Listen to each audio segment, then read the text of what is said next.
نبی اسلام نے ارشاد فرمایا کہ اللہ رب العزت نے ہر نبی علیہ السلام کو ایک ایسی دعا مانگنے کا اختیار دیا کہ جیسی دعا مانگی جائے گی منوان قبول ہو جائے گی. تو انبیاء نے دعائیں مانگی. تو صحابی نے پوچھا اے اللہ کے حبیب صلی اللہ علیہ وسلم آپ کو بھی اختیار دیا گیا؟ فرمایا مجھے بھی اختیار دیا گیا. اے اللہ کے حبیب صلی اللہ علیہ وسلم آپ نے کیا دعا مانگی؟ فرمایا میں نے کوئی دعا نہیں مانگی، میں نے اس کو ذخیرہ رکھ لیا. قیامت کے دن جب میری گنہگار امت کا حساب ہوگا اس وقت میں وہ دعا مانگوں گا، امت کو لے کے جنت میں جاؤں گا. اللہ کے محبوب صلی اللہ علیہ وسلم کو امت سے کتنا پیار تھا. کوئی ماں اولاد. السلام علیکم ورحمۃ اللہ وبرکاتہ. پیر ذوالفقار احمد نقشبندی کا ایک بیان آنکھوں کے سامنے سے گزرا کہ استغفار کی فضیلت کیا ہے.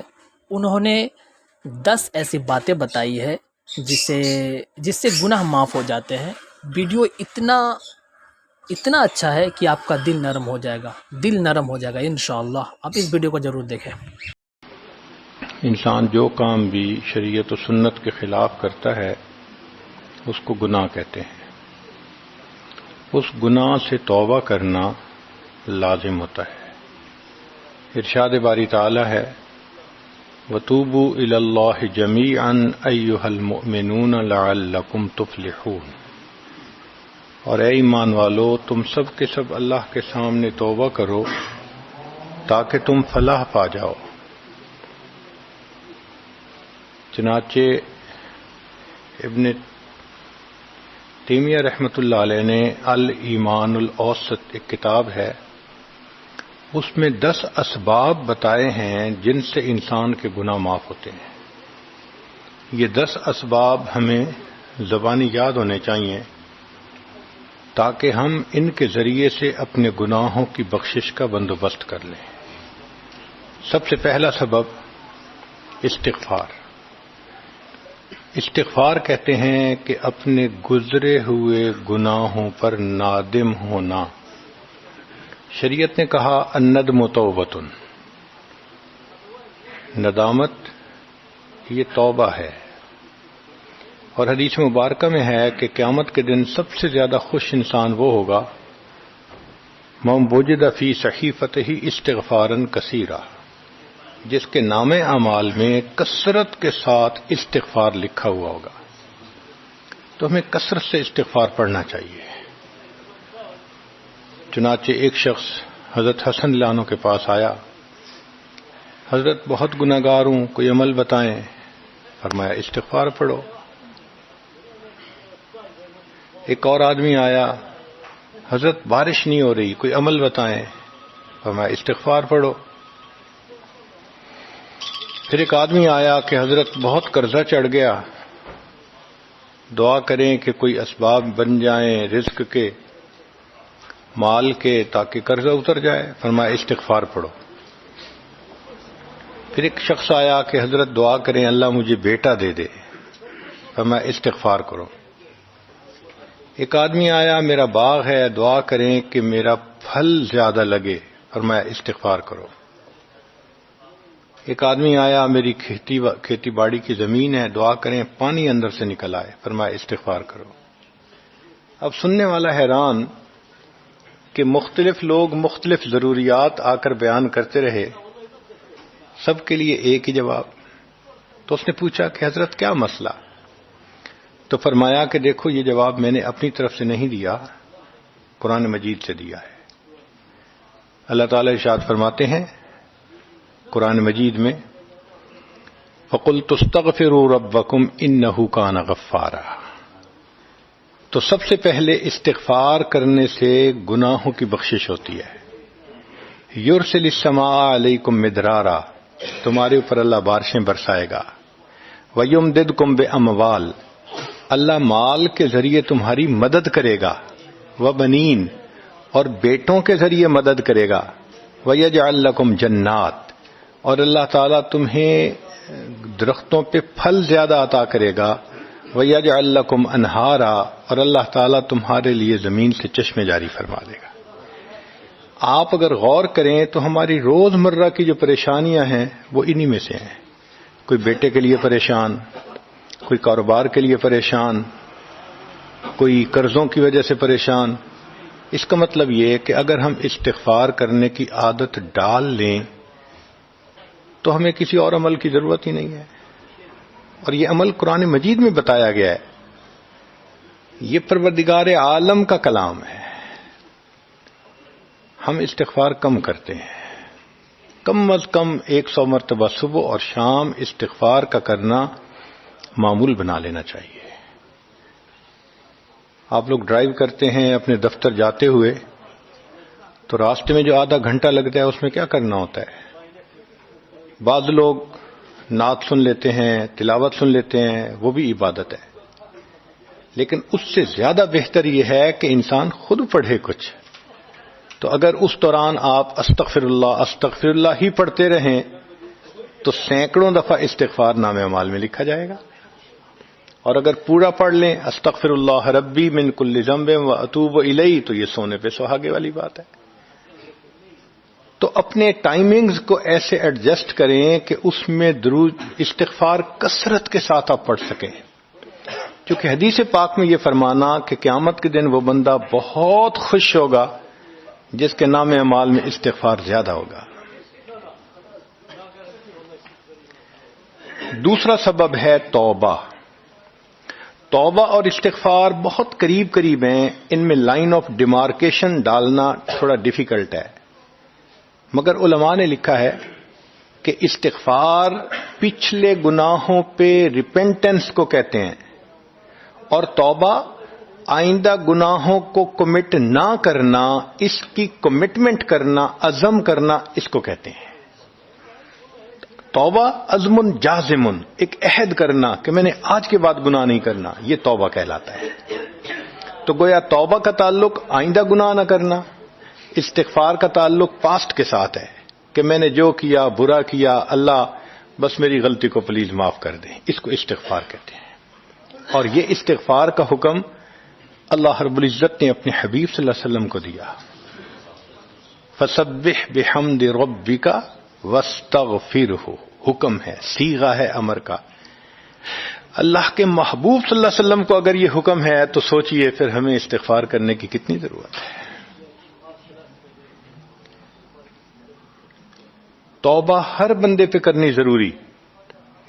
چنانچہ کافر ہے تو وہ کفر سے توبہ کر کے مسلمان بن جائے. مومن ہے گناہوں سے توبہ کر کے نیک بن جائے.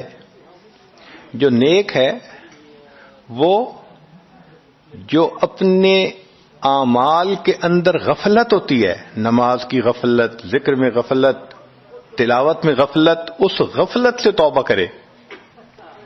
اور جو کہے کہ جی میں تو اس سے بھی توبہ کرتا ہوں، تو بھئی ہم جو اعمال کرتے ہیں یہ اس کوالٹی کے تو نہیں کہ اللہ تعالیٰ کے ہاں قبولیت پا سکیں. اب پھر استغفار کرنا کہ اللہ اس کو قبول کر لیجئے، کیونکہ اللہ کے محبوب صلی اللہ علیہ وسلم نے فرمایا ما عبدنا کا حق کا عبادتک، اے اللہ ہم نے عبادت نہیں کی جیسے عبادت کرنے کا حق تھا. اگر سید الاولین والآخرین صلی اللہ علیہ وسلم یہ فرماتے ہیں، ہم کس کھیت کی گاجر مولی ہیں، ہماری عبادتیں کیا عبادتیں ہیں. تو استغفار کرنا، توبہ کرنا ہم میں سے ہر بندے پر لازم ہے. تیسری چیز جس سے کہ گناہ معاف ہوتے ہیں، الحسنات الماحیہ، نیکیاں. جو انسان نیک اعمال کرتا ہے تو گناہ دھل جاتے ہیں. نیک اعمال کی مثال صابن کی ہے، گناہوں کی مثال میل کی سی ہے. صابن جتنا زیادہ لگتا ہے اتنا میل دھل جاتی ہے. ان الحسنات یذہبن السیئات. یہاں شیطان دھوکہ دیتا ہے. مثلا اگر کوئی بچہ تعلیم پا رہا ہے مگر کوئی گناہ بھی کرتا ہے، تیرے علم کا کیا فائدہ، گناہ تو چھوڑتا نہیں. بھائی اگر گناہ کرتے ہیں تو علم تو الٹا ان گناہوں کو دھوئے گا، وہ علم ہی چھڑوا دیتا ہے تاکہ دھونے کا مسئلہ ہی نہ رہے. اب عورت سوچے گی میں پردہ تو کرتی نہیں، نمازوں کا کیا فائدہ. یہ دھوکہ ہے شیطان کا. بھئی آپ نمازیں پڑھتی رہو، اس نمازوں کی برکت سے اللہ پھر پردے کی بھی توفیق دے دیں گے. تو نیکی نہیں چھوڑنی چاہیے کبھی بھی. یہ سوچ کے جی میں اچھا تو ہوں نہیں، کیا فائدہ؟ فائدہ ہے. جب اللہ فرما رہے ہیں کہ نیکیاں گناہوں کو دھو دیتی ہیں، بھئی گناہ تو ہم چھوڑتے نہیں اور نیکی آرام سے چھوڑ دیتے ہیں، یہ کہاں کی لاجک ہے؟ تو اس لیے نیکی بھاگ بھاگ کے کرنی چاہیے. اگر گناہ ہیں تو نیکی اور زیادہ کریں تاکہ نیکی کی برکت سے گناہوں کی ظلمت ختم ہو جائے اور دھل جائے. حدیث پاک میں ہے بندہ گناہ کرتا ہے لکھ دیا جاتا ہے، دوسرا گناہ، تیسرا، 5 گناہ کرتا ہے، پھر اس کے بعد وہ ایک نیکی کرتا ہے تو نیکی والا فرشتہ کہتا ہے کہ دیکھو اللہ کے ہاں دستور ہے من جاء بالحسنۃ فلہ عشر امثالھا، اس کو 10 نیکیاں ملنی تھیں، تم نے 5 گناہ لکھے ہیں نا، اچھا تم 5 گناہ مٹا دو، میں نامہ اعمال میں 10 نیکیوں کی بجائے صرف 5 نیکیاں بیلنس وہ ڈال دیتا ہوں. چنانچہ 5 گناہ مٹا دیے جاتے ہیں، 5 نیکیاں نامہ اعمال میں لکھ دی جاتی ہے. اس لیے خوب نیکی کرنی چاہیے تاکہ اللہ تعالیٰ گناہوں کی ظلمت سے ہمیں محفوظ فرما دے. چوتھی چیز جس سے کہ گناہ معاف ہوتے ہیں، دعاء المؤمنین للمؤمن. جو ایمان والے ایک دوسرے کے لیے دعائیں کرتے ہیں اس سے بھی گناہ معاف ہوتے ہیں. چنانچہ عمر لانو جا رہے تھے عمرے کے لیے، نبی علیہ السلام نے فرمایا اے بھائی ہمیں اپنی دعاؤں میں نہ بھولنا. تو نبی علیہ السلام نے امت کو تعلیم دی کہ ایک دوسرے کو دعاؤں کے لیے کہنا چاہیے. یہ بہت اچھی عادت ہے کہ جب کسی سے ملیں جی ہمیں اپنی دعاؤں میں یاد رکھیں. والدین کو کہنا، بڑوں کو کہنا، دوستوں کو کہنا، کیا معلوم کس کی مانگی ہوئی دعا کام آ جائے. اس دعا کا فائدہ ہوتا ہے نا، تبھی تو قرآن مجید میں دعا سکھائی گئی. ربنا اغفر لنا ولاخواننا الذین سبقونا بالایمان. اے اللہ جو ہم سے پہلے ایمان والے چلے گئے ان کی بھی مغفرت فرما دے. تو فائدہ ہوتا ہے تو قرآن نے دعا سکھائی ہے نا. تو ایمان والوں کی دعاؤں سے دوسرے ایمان والوں کو فائدہ ہوتا ہے. حدیث پاک میں ہے دوست کی دعا دوست کے پیٹھ پیچھے رد نہیں کی جاتی، کیوں؟ اس میں خلوص ہوتا ہے. تو اس لیے حدیث پاک میں ہے، مسلم شریف کی روایت ہے کہ اگر کوئی آدمی فوت ہو جائے اور 40 آدمی جنازہ پڑھ لیں جو ایمان والے ہوں، توحید والے ہوں، فرمایا ما من رجل مسلم یموت فیقوم علی جنازتہ 40 رجلا لا یشرکون باللہ شیئا الا شفعهم اللہ فی. اللہ 40 بندوں کی نماز جنازہ کو قبول کر کے میت کی مغفرت فرما دیتے ہیں. 5واں عمل ما یعمل للمیت من اعمال البر. ہم اپنے فوت شدہ لوگوں کے لیے جو نفل کے کوئی نیک کام کرتے ہیں اس سے بھی ان کے گناہ معاف ہوتے ہیں. مثلا صدقہ کر دیا، قرآن پاک پڑھا، ان کو بخش دیا، ان کی طرف سے عمرہ کیا، حج کیا، ان نفلی اعمال کا ثواب ان کو ملتا ہے. اس کی وجہ سے ان کے گناہوں کو معاف کر دیا جاتا ہے. چنانچہ حضرت شیخ الحدیث رحمۃ اللہ علیہ نے فضائل ذکر میں یا کسی اور کتاب میں واقعہ لکھا ہے کہ ایک اللہ والے تھے، قبرستان کے قریب سے جاتے ہوئے انہوں نے کچھ پڑھ کے قبرستان والوں کو بخش دیا. رات خواب دیکھا کہ وہی قبرستان والے ہیں اور ایک آدمی آتا ہے جیسے کوئی ڈاک تقسیم کرنے والا ڈاکیا ہوتا ہے، اور سب اس کی طرف بھاگ پڑتے ہیں جیسے ڈاک لینے کے لیے ہوں. ایک بندہ پیچھے آرام سے بیٹھا ہوتا ہے. وہ پوچھتا ہے کیا معاملہ؟ وہ کہتا ہے کہ یہ فرشتہ آیا ہے، روزانہ کی جو ڈاک آئی ہے نا نیکیوں کی، جو اولاد نے، رشتہ داروں نے، دوستوں نے کیے، لہذا وہ اعمال نیکیاں ملتی ہیں تو یہ سب لوگ جاتے ہیں کہ نیکیاں ملیں گی، ہمارا درجہ بڑھے گا. اس نے کہا کہ آپ کو ضرورت نہیں ہے. کہنے لگا ہاں میں لے لوں گا، مگر میرا ایک بیٹا ہے جسے میں نے قرآن پاک کا حافظ بنایا، اس کی دکان ہے، وہ سارا دن دکان پہ بیٹھا رہتا ہے اور ساتھ ساتھ قرآن پڑھتا رہتا ہے، تو مجھے اتنی نیکیاں مل جاتی ہیں کہ میں بعد میں لے لوں گا. اس نے کہا بیٹا کہاں؟ اس نے کہا فلاں جگہ دکان ہے. وہ اللہ والے جب وہاں گئے اگلے دن تو دیکھا کہ ایک نوجوان ہے اور وہ بیٹھا ہوا ہے گاہک آتا ہے تو اس کو سودا بیچ دیتا ہے، جب گاہک کوئی نہیں ہوتا تو وہ قرآن پڑھنا شروع کر دیتا ہے. تو وہ سمجھ گیا کہ میرا خواب سچا تھا، اس بچے کے قرآن پڑھنے سے اس کے والد کو خوب بینیفٹ مل رہا ہے. کچھ عرصے کے بعد دوبارہ پھر اسی قبرستان کے قریب سے گزرے، پھر انہوں نے کچھ پڑھ کے بخش دیا. رات خواب میں دیکھا کہ اب جب تقسیم ہوا تو سب بھاگے تو وہ بندہ بھی بھاگا. انہوں نے کہا آپ بھی بھاگ رہے ہو؟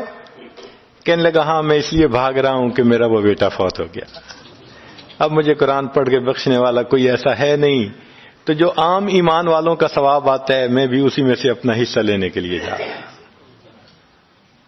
تو ایمان والوں کے ان اعمال کا ثواب بھی ملتا ہے، اور اصل میں یہ اسی بندے کا اپنا عمل ہوتا ہے. یہ ذہن میں رکھنا کہ جو ایمان والے پڑھ کے بخشتے ہیں نا، اس کا ثواب کیوں ملتا ہے؟ اس کا اپنا عمل. دیکھو اس نے نیکوں سے تعلق جوڑا. وہ بھی تو ہوتے ہیں جن کے مرنے کے بعد پیچھے ریچھ کتے کی لڑائی کرواتے ہیں، میلے لگواتے ہیں، موسیقی کی محفلیں ہوتی ہیں، وہ بھی تو ہوتے ہیں نا، تو ان کو کچھ نہیں ملتا. اس بندے نے نیکوں سے محبت کی، یہ اس کا اپنا عمل ہے، اس کی محبت کی وجہ سے اب یہ لوگ اس کو پڑھتے ہیں، اللہ اس کو ثواب پہنچا دیتے ہیں. تو اس کے اپنا عمل ہے اصل میں. پھر چھٹی چیز جس کی وجہ سے گناہ معاف ہوتے ہیں، المصائب التی یکفر اللہ بها الخطایا فی الدنیا. دنیا میں انسان کو جو مشکلات، تکلیفیں، مصیبتیں پہنچتی ہیں ان کی وجہ سے گناہ معاف کر دیے جاتے ہیں. کوئی مصیبت دنیا میں پہنچتی ہے گناہ معاف ہوتے ہیں. چنانچہ نبی علیہ السلام تشریف فرما تھے، چراغ بجھ گیا، نبی علیہ السلام نے فرمایا انا للہ و انا الیہ راجعون. ام المومنین عائشہ صدیقہ نے پوچھا اے اللہ کے حبیب صلی اللہ علیہ وسلم یہ تو پڑھتے ہیں جب کوئی آدمی فوت ہو جاتا ہے. فرمایا عائشہ مومن کو جو بھی دنیا میں تکلیف غم پہنچتا ہے اگر وہ اس کے اوپر انا للہ پڑھ لے اس کو ثواب ملتا ہے. تو سوچنے کی بات ہے، چراغ کے بجھنے پر اگر ثواب ملتا ہے تو کسی عزیز کی زندگی کا چراغ بجھ گیا اس پر کتنا ثواب ملے گا. اس لیے تکلیف آئے تو پریشان ہونے کی بات نہیں ہوتی، صبر کرنے کی بات ہوتی ہے. انسان بے صبری کے ذریعے خواہ مخواہ اس تکلیف پر ملنے والے ثواب سے اپنے آپ کو محروم کر دیتا ہے. بے صبری سے تکلیف ختم نہیں ہوتی، ثواب ملنا بند ہو جاتا ہے. تو بے صبری کا کیا فائدہ؟ اور ہو سکتا ہے کہ یہ مصیبت جو آئی یہ بندے نے خود مانگی ہو. یہ بھی عجیب بات ہے. آپ کہیں گے جی کوئی بندہ مصیبت تو نہیں مانگتا. ہاں ہو سکتا ہے مانگی ہو. کیسے؟ کہ دعا مانگی اللہ مجھے قیامت کے دن میرے محبوب صلی اللہ علیہ وسلم کے ہاتھوں حوض کوثر کا جام عطا کر دینا. اللہ نے دعا قبول کر لی. عمل تو ہے نہیں کہ یہ نعمت نصیب ہو. تو اب کیسے ملے گا؟ اللہ تعالی بیماری، مصیبت، پریشانی کچھ اس کے اوپر بھیج دیتے ہیں. اگر یہ بندہ اس پر صبر کر لیتا ہے اس کو بہانہ بنا کر اللہ اس کو وہ نعمت عطا فرما دیتے ہیں. چنانچہ ایک بزرگ تھے، 70s میں تھے، بیوی بھی اسی طرح بہت نیک تھی. بیوی نے کہا کہ میرا بڑا دل چاہتا ہے کہ نبی علیہ الصلوۃ والسلام کا دیدار نصیب ہو. میں بڑا درود شریف پڑھتی ہوں، نفل پڑھتی ہوں، مگر مجھے واضح زیارت نہیں ہوئی. آپ کو کوئی عمل آتا ہو تو بتا دیں. انہوں نے کہا عمل آتا ہے، کرو گی؟ کہا بالکل کروں گی. کہنے لگے اچھا جمعہ کا دن آ رہا ہے، خوب نہا دھو کے وہ جو دلہن والے کپڑے تھے نا تمہارے کناری والے گوٹے، وہ پہننا اور میک اپ کرنا، خوشبو لگانا، اور میں بس جمعہ پڑھ کے آؤں گا تو پھر ٹھیک ہے. اس نے کہا بہت اچھا. وہ اللہ کی بندی نہائی دھوئی، دلہن کی طرح خوب تیار ہوئی، کپڑے دلہن والے پہنے. ان بزرگوں نے جمعہ کی نماز پڑھی تو ساتھ بھائی کا گھر تھا اس کی، یعنی ان کی بیوی کا. تو بیوی کے بھائی کے گھر چلے گئے، اس کو جا کے کہا میری عمر دیکھو اور آ کے اپنی بیوی بہن کی حالت دیکھو. اس نے کہا کیا مسئلہ؟ وہ ساتھ آ گیا. اور جب گھر آ کے اس نے دیکھا تو بیوی تو دلہن بنی بیٹھی ہے. بھائی کو غصہ آیا, تمہیں اپنی یہ تمہاری عمر اور یہ تمہارے لچھن. اس نے تو ڈانٹا اور وہ بیچاری روئی, اس کا دل ٹوٹا, رو رو کے حال برا, سو گئی. اللہ کی شان کہ اس نیند میں اس کو نبی علیہ السلام کی زیارت نصیب ہو گئی. اب وہ اٹھی تو وہ خوش بھی ہے اور پریشان بھی ہے. خوش اس بات پہ کہ زیارت ہو گئی, اور پریشان اس بات پہ کہ میاں نے کیا کیا, خود کہا دلہن بنو اور خود بھائی سے مجھے ڈانٹ پڑوا دی. تو پھر اس نے پوچھا کہ آپ نے ایسا کیوں کیا؟ انہوں نے کہا دیکھو میں تمہاری زندگی کو قریب سے جانتا ہوں, میں نے تمہیں اتنا پیار محبت سے رکھا ہے کہ تمہیں زندگی کے کوئی تکلیف نہیں پہنچنے دی. میں نے, تم نے عبادت کی انتہا کی ہے, مگر کچھ نعمتیں ہوتی ہیں جو دل ٹوٹنے پہ ملتی ہیں. تو تمہارا تو کبھی دل ٹوٹا نہیں, تو میں نے ایک بہانہ بنایا کہ تمہیں کہا دلہن بنو, بھائی کو شکایت لگا دی, اس نے ڈانٹ پلا دی, تمہارا دل ٹوٹا, اللہ کو رحم آ گیا. اللہ تعالیٰ ٹوٹے دلوں پر رحم فرما دیتے ہیں. تو ممکن ہے کہ یہ مصیبت, یہ پریشانی اللہ کی طرف سے ہمارے لیے انعام کا سبب بن کے آئی ہو. اس لیے ہمارے بزرگوں نے کہا سکھ دکھاں تو دیواں وار, کہ میں سکھوں کو دکھوں پہ قربان کر دوں. سکھ دکھاں تو دیواں وار, دکھاں آن ملائم یار, کہ دکھوں نے مجھے میرے یار سے ملا دیا. اللہ کو بڑا ترس آتا ہے اس بندے پر جس پر کوئی مصیبت آتی ہے, پریشانی آتی ہے.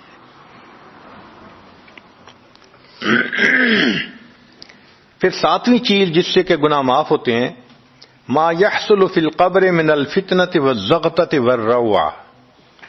قبر کے اندر انسان جب جائے گا تو اس کو وہاں پر زغط قبر پیش آئے گا. قبر دباتی ہے, اس قبر کے دبانے سے بھی گناہ معاف ہوتے ہیں, اور یہ زغط قبر ہر کسی کو پیش آئے گا. سعد لانو ایک صحابی ہیں, نبی علیہ السلام نے ان کا جنازہ پڑھایا اور اللہ کے محبوب صلی اللہ علیہ وسلم پنجوں کے بل چلنے لگے. تو صحابی نے پوچھا اے اللہ کے نبی صلی اللہ علیہ وسلم آپ ایسے چل رہے ہیں؟ فرمایا سعد کی نماز جنازہ میں شرکت کے لیے اتنے فرشتے آسمان سے اتر آئے, مجھے پاؤں رکھنے کی جگہ نہیں مل رہی. یہ پھر حدیث پاک میں آتا ہے کہ نبی علیہ السلام نے فرمایا سعد کی وفات پر اللہ کا عرش بھی 3 دن تک روتا رہا. جن کی وفات پہ اللہ کا عرش روئے, اللہ کے فرشتے جنازے میں اتریں, کیسے اللہ کے مقبول بندے ہوں گے. پھر نبی علیہ السلام نے فرمایا سعد کو بھی زغط قبر پیش آیا. تو اس کا مطلب یہ کہ یہ زغط قبر تو پیش آنا ہی ہے, ہر کسی کو آنا ہے, کوئی بھی ہو. اب یہ عجیب سی بات ہے, مگر اس کو سمجھیں کہ کیوں پیش آنا ہے. آپ اگر کسی ریسٹورنٹ پہ جائیں اور جا کے سویٹ ڈش کھائیں یا کباب کھائیں تو بل پے کرنا پڑتا ہے نا. گروسری سٹور سے جا کے کوئی چیز لائیں, بل پے کرنا پڑتا ہے نا, ہر چیز کا بل ہوتا ہے نا. اس دنیا میں انسان جو مزے لیتا ہے بھلے جائز صحیح, ان کی بھی ایک کاسٹ ہے اور وہ اسے پے کرنی پڑے گی, اور وہ کاسٹ زغط قبر سے پے ہوگی. اس لیے جس کی زندگی غربت میں گزری ہوگی اس کا زغط قبر بہت کم ہوگا, اور جس نے عیش آرام مزے سہولت انجوائے کیا کاسٹ تو دینی پڑے گی نا وہاں جا کے. تو زغط قبر تو پیش آنا ہے. ہمارے والد صاحب بچپن میں دیکھتا تھا میں کہ بہت اچھا سالن بنا ہوتا تھا نا, تو اکثر وہ گلاس پانی کا اٹھاتے تھے اور ایک گھونٹ پانی ڈال دیتے تھے. مجھے سمجھ نہیں آتی تھی یہ کیا کرتے ہیں. میں اکثر ان سے پوچھتا تھا ابو آپ ایسے کیوں کرتے ہیں, نہیں بتاتے تھے. جب ان کی وفات ہوئی تو بعد میں والدہ صاحبہ نے کہا کہ اصل میں وہ یہ کہا کرتے تھے کہ نفس میرا دشمن ہے, میں اس نفس کو لذتیں کیوں دوں. وہ لذیذ کھانے کے اوپر بھی ایک گھونٹ پانی ڈال کے اس کو کم مزے والا بنا لیا کرتے تھے، جائز لذتوں کو بھی کم کر لیتے تھے. ہمارا کیا حال ہوگا جو ناجائز لذتوں کے پیچھے بھاگتے پھرتے ہیں؟ تو یہ ضغط قبر مومن کو بھی پیش آتا ہے اور کافر کو بھی، مگر فرق ہے. کافر کو پیش آئے گا کہ حدیث پاک میں آتا ہے دائیں طرف کی پسلیاں بائیں طرف اور بائیں کی پسلیاں دائیں طرف، یوں پسلیاں توڑ کے رکھ دیں گے. اور مومن کو بھی ضغط قبر پیش آئے گا، مگر مومن کو ضغط قبر تکلیف نہیں دے گا اتنی اگر نیک ہوا. کیوں؟ اچھا آپ بتائیں سر میں درد ہو تو آپ کہتے ہیں نا ذرا سر دبا دو، تو تکلیف ہوتی ہے یا راحت ملتی ہے؟ سر دبانے سے راحت ملتی ہے. جس طرح سر درد میں کوئی دبائے سر کو راحت ملتی ہے، ایسے ہی مومن کو ضغط قبر تو پیش آئے گا مگر مومن کے لیے راحت کا سبب ہوگا.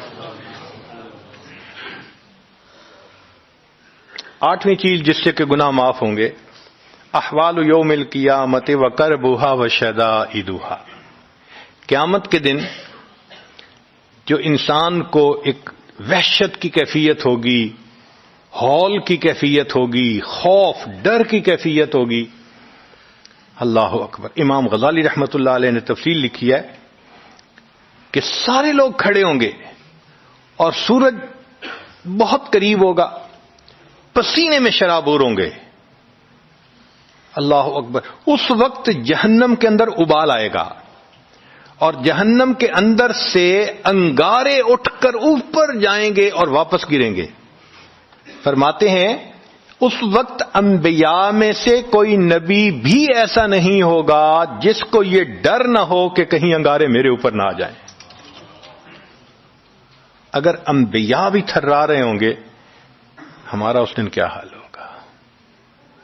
تو قیامت کے دن کی دہشت اور وحشت کوئی چھوٹی چیز نہیں ہے، مگر اس سے بھی اللہ تعالیٰ ایمان والوں کے گناہوں کو معاف فرما دیں گے. پھر 9ویں چیز جس سے کہ گناہ معاف ہوں گے، شفاعت النبی صلی اللہ علیہ وسلم فی اہل الذنوب یوم القیامہ. قیامت کے دن اللہ کے پیارے حبیب صلی اللہ علیہ وسلم جو اپنی امت کے لیے شفاعت فرمائیں گے، اللہ اس پر بھی امتیوں کے گناہوں کو معاف فرما دیں گے. نبی اسلام نے ارشاد فرمایا کہ اللہ رب العزت نے ہر نبی علیہ السلام کو ایک ایسی دعا مانگنے کا اختیار دیا کہ جیسی دعا مانگی جائے گی منوان قبول ہو جائے گی. تو انبیاء نے دعائیں مانگی. تو صحابی نے پوچھا اے اللہ کے حبیب صلی اللہ علیہ وسلم آپ کو بھی اختیار دیا گیا؟ فرمایا مجھے بھی اختیار دیا گیا. اے اللہ کے حبیب صلی اللہ علیہ وسلم آپ نے کیا دعا مانگی؟ فرمایا میں نے کوئی دعا نہیں مانگی، میں نے اس کو ذخیرہ رکھ لیا. قیامت کے دن جب میری گنہگار امت کا حساب ہوگا اس وقت میں وہ دعا مانگوں گا، امت کو لے کے جنت میں جاؤں گا. اللہ کے محبوب صلی اللہ علیہ وسلم کو امت سے کتنا پیار تھا. کوئی ماں اولاد کے لیے 23 سال نہیں روتی. جوان بیٹا فوت ہو 2-4 مہینے رو کے پھر نارمل لائف ہو جاتی ہے. کوئی باپ اولاد کے لیے 23 سال نہیں روتا. اللہ کے پیارے حبیب صلی اللہ علیہ وسلم امت کے لیے 23 سال آنسو آتے. رب امتی رب امتی رب امتی دعا مانگتے تھے. لمبے سجدے. ام المومنین عائشہ صدیقہ عنہا فرماتی ہیں کہ محبوب صلی اللہ علیہ وسلم کے آنسو جو مصلی پہ گرتے تھے مجھے لگتا تھا کہ بارش کے قطرے زمین کے اوپر گر رہے ہیں، ایسے آواز محسوس ہوتی تھی. اور اتنا لمبا سجدہ ہوتا تھا کہ کبھی کبھی میں اٹھ کے محبوب صلی اللہ علیہ وسلم کے پاؤں کے انگوٹھے کو ٹچ کرتی تھی کہ ابھی جان تو سلامت ہے نا. تب مجھے احساس ہوتا تھا نہیں ابھی تک زندہ ہے. سجدہ لمبا ہو گیا. اتنا لمبا سجدہ کس کے لیے؟ اللہ امت کو گناہوں کو معاف فرما دے، امت کے گناہوں کو معاف. چنانچہ جب نبی علیہ الصلوۃ والسلام پر آخری یعنی مرض آئی، بیماری کی کیفیت آئی، تو اللہ کے حبیب صلی اللہ علیہ وسلم کو بخار بہت تیز ہو گیا تھا. اور جو مسجد میں آخری مرتبہ لائے تھے تو 2 آدمی تھے، ایک ادھر تھا ایک ادھر تھا. اور اللہ کے حبیب صلی اللہ علیہ وسلم نے ان کا سہارا لیا تھا اور بہت مشکل سے چل کے تشریف لائے تھے. یہ آخری نماز تھی. پھر واپس تشریف لے گئے، بخار اور تیز ہو گیا۔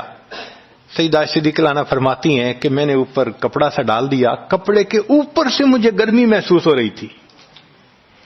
میں نے پانی کا ایک پیالہ پیش کیا، اللہ کے حبیب صلی اللہ علیہ وسلم پانی کے پیالے میں ہاتھ مبارک ڈالتے تھے اور اپنے چہرے پہ لے رہے تھے، اور جسم تھا کہ جیسے کوئی گرم چیز میں سے گرمی نکل رہی ہوتی ہے، اس طرح وہ بخار سے دہک رہا تھا۔ فرماتی ہیں کہ مجھے محسوس ہوا کہ یہ تو بہت تیز بخار ہے، کبھی ایسا نہیں دیکھا۔ تو میں نے پوچھا، اے اللہ کے حبیب صلی اللہ علیہ وسلم، بخار ایسا تو کبھی نہیں دیکھا، اتنا زیادہ تیز، اتنا زیادہ تیز؟ نبی علیہ السلام نے فرمایا، عائشہ، مومن کو سکرات موت کے وقت جو تکلیف ہوتی ہے اس پر بھی اس کے گناہ معاف ہوتے ہیں۔ میں نے اللہ سے یہ دعا مانگی تھی، اللہ جب میری سکرات کا وقت آئے تو مجھے تکلیف زیادہ دے دینا، اور اس کے بدلے اللہ میری امت کے گناہوں کو معاف فرما دینا۔ عائشہ، یہ وہ سکرات ہے جس کی وجہ سے مجھے تکلیف بہت ہے، اللہ کے محبوب صلی اللہ علیہ وسلم کو اتنی تکلیف ہو رہی تھی۔ اتنے میں اطلاع ملی، دروازہ کھٹکھٹایا گیا، پوچھا کون؟ جواب ملا، جبریل علیہ السلام اور اسرائیل علیہ السلام اجازت مانگتے ہیں آنے کی۔ نبی علیہ السلام نے فرمایا، جبریل اندر آ جائیں۔ تو جبریل آئے۔ اے اللہ کے حبیب صلی اللہ علیہ وسلم، اللہ نے آپ کو یاد فرمایا ہے۔ نبی علیہ السلام نے فرمایا، جبریل اللہ تعالیٰ سے پوچھ کے یہ پہلے بتاؤ میرے بعد میری امت کا کیا حال ہوگا، پہلے پوچھ کے بتاؤ۔ جبریل علیہ السلام نے اللہ تعالیٰ سے پوچھا، رب کریم نے کہا، فرمایا میرے محبوب سے جا کر کہہ دو، اے محبوب آپ کے بعد آپ کی امت کو تنہا نہیں چھوڑیں گے۔ جب نبی علیہ السلام کو تسلی ہو گئی، محبوب نے فرمایا، اچھا ملک الموت کو بھی اندر آنے دو۔ اللہ کے محبوب صلی اللہ علیہ وسلم کو امت سے ایسی محبت تھی، اللہ اکبر۔ چنانچہ حدیث پاک میں ہے کہ نبی علیہ الصلوۃ والسلام نے فرمایا، خیرت بین ان یدخل نصف امتی الجنہ و بین شفاعہ۔ اللہ رب العزت نے مجھے چوائس دیا، اختیار دیا کہ اے میرے حبیب صلی اللہ علیہ وسلم، آپ چاہیں تو آپ کی آدھی امت کو بلا حساب جنت بھیج دیں گے، اور آپ چاہیں تو جن کی آپ شفاعت کریں ان کو بھیجیں گے۔ نبی علیہ السلام فرماتے ہیں، فاخترت الشفاعہ، میں نے شفاعت کو چن لیا، لأنہا اعم و اکثر، اس لیے کہ میری شفاعت پر آدھی سے زیادہ امت کے لوگ جنت میں چلے جائیں گے۔ اللہ اکبر۔ پوچھنے والے نے پوچھا، اے اللہ کے حبیب صلی اللہ علیہ وسلم، اترونہا للمتقین، کیا آپ کی شفاعت نیکوں کے لیے ہوگی؟ فرمایا، لا ولکنہا للمذنبین الخطائین المتلوثین، نہیں، میری شفاعت میرے امت کے گناہگاروں کے لیے ہوگی۔ اللہ کے حبیب صلی اللہ علیہ وسلم کی شفاعت کا نصیب ہو جانا یہ بھی گناہوں کی بخشش کا سبب ہے۔ مگر شفاعت کس کو نصیب ہوگی، اس کی بھی تفصیل سن لیجئے۔ کچھ لوگ ہوتے ہیں سنت کو دیکھتے ہیں، ان کا دل خوش ہو جاتا ہے، وہ سنت رکھنے والے کو انکریج کرتے ہیں، اس کو مورل سپورٹ دیتے ہیں، نہیں تم نے اچھا کیا۔ اور کچھ وہ ہوتے ہیں کہ جو دیکھتے ہیں چہرے پہ سنت سجی، کیا ملا بن گئے، کیا تم نے چہرے پہ کر لیا۔ علماء نے لکھا، جس نے سنت کو دیکھ کر ناگواری کا اظہار کیا، اس نے اپنے آپ کو شفاعت سے محروم کر لیا۔ یہ نہیں ہے کہ ہم سنت کا مذاق بناتے پھریں اور ہمیں شفاعت نصیب ہوگی، نہیں، احترام ہو دل میں سنت کا۔ نبی علیہ الصلوۃ والسلام کی ایک ایک سنت پہ قربان ہو انسان، جب یوں محبت ہوگی تو پھر نبی علیہ الصلوۃ والسلام کی شفاعت بھی ان کے لیے ہوگی۔ 10واں سبب جس سے کہ گناہ معاف ہوں گے، رحمت اللہ و عفوہ و مغفرتہ بلا سبب من العباد۔ قیامت کے دن انبیاء کرام شفاعت کریں گے، بخشش ہوگی، پھر علماء کریں گے، شہداء کریں گے، پھر سب جنتی شفاعت کریں گے۔ حتیٰ کہ کوئی ایسا نہیں رہے گا کہ جو کسی اور کی شفاعت کرے، اور وہ لوگ جہنم میں ہوں گے کہ جن کا کوئی جنتی واقف ہی نہیں ہوگا۔ اللہ اکبر، سالوں وہ جہنم میں جلتے رہیں گے، جلتے رہیں گے۔ پھر ایک وقت آئے گا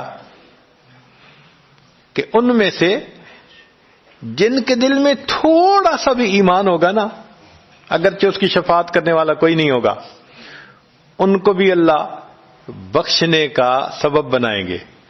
وہ کیسا ہوگا؟ حدیث پاک میں آتا ہے کہ یہ جو ایمان والے ہوں گے نا، ان کے اور کافروں اور مشرکین کے درمیان جو دیوار تھی نا آگ کی، اس کو ذرا ٹرانسپیرنٹ اللہ بنائیں گے۔